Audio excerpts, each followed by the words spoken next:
Hey, this is Scott Photography Bonsai. In this video I want to go over something called net neutrality. This is specific to the United States.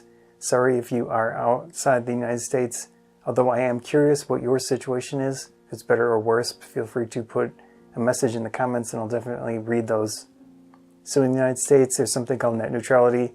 It's in the books, however it is likely to go away within the next week or so. Not all of it has even gone into effect. So we haven't even seen the positive benefits of what could have been. But like I said, probably go away, which is too bad. This is in relation to content creators, YouTubers, videographers, photographers that do weddings or anything. I do see a lot of issues that could come up without rules and regulations for ISPs. So I'm going to go over a list of situations that I think could happen. They won't necessarily happen, but I do think they might happen without monitoring and restricting internet service providers. At least in the United States, we have a lot of large regional ISPs that control large areas. They have a lot of political power. They have a lot of control, and they can pretty much do what they want. ISP wants to charge both the customer for the connection and also a lot of the websites that they access. So you've got YouTube, you've got Twitch, you've got companies that host your images. They want to charge them additional money for a priority connection to you or to your viewers of your website. So that puts a lot of extra money in the equation that goes to the ISP and not you or not anyone else. So that's the biggest issue, is that if the company, the service that you're using doesn't pay the big ISP, then their connection to you could potentially be worse. It could be spotty, it could be slow. There are a lot of issues that would go into that if they don't pay. For example, with YouTube, of course YouTube can pay the ISPs whatever they want for the most part, and we'll have nice connections to YouTube. But who's going to pay all of that extra money going to the ISPs?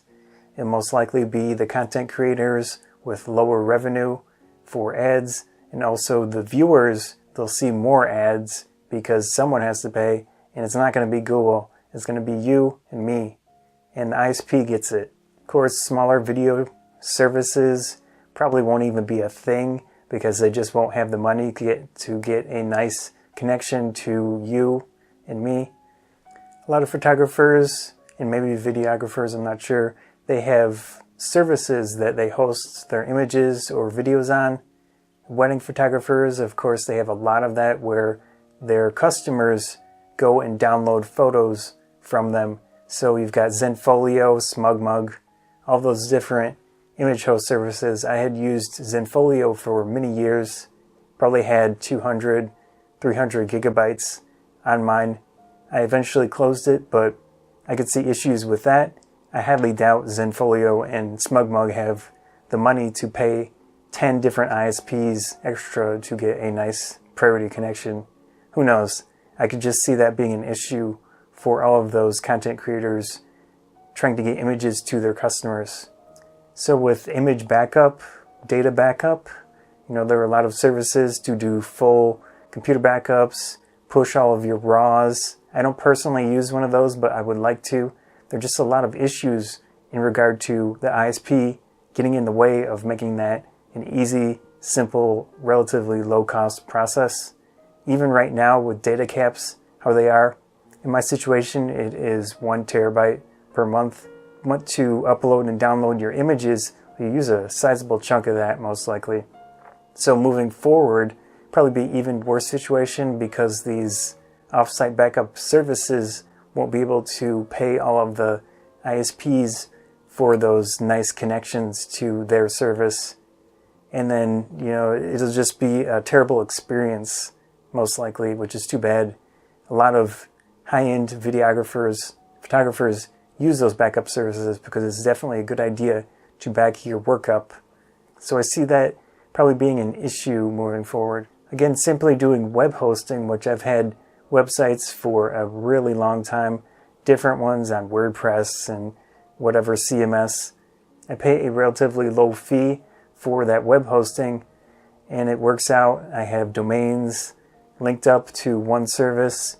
The issue moving forward is probably those web hosts, again, won't be able to pay for those priority connections, or it'll be some type of upsell situation where I'll have to pay more for my web hosting to get a nice connection to whoever wants to view it, which is a messed up situation. So all that said, there are a lot of issues in regard to content creators without some type of restriction to ISPs. We need a good connection. We need a connection to whatever services we want, and we really don't need these data caps. I simply want a speed to the internet. It doesn't have to be terribly fast. It just has to be consistent and no cap, because that just adds a lot of issue to the situation. Of course, the goal is to line the pockets of the ISPs. So that's about it for this conversation. Just wanted to talk about the issue at hand. Like I said, it's probably going to be removed from our laws in the United States, which is too bad. I don't really have any control or clout to change the situation, of course, besides making a video on the internet and complaining about it. So feel free to talk about this in the comments. I definitely look forward to seeing your opinion on the subject. So I'm Scott from Photography Bonsai. Thanks again.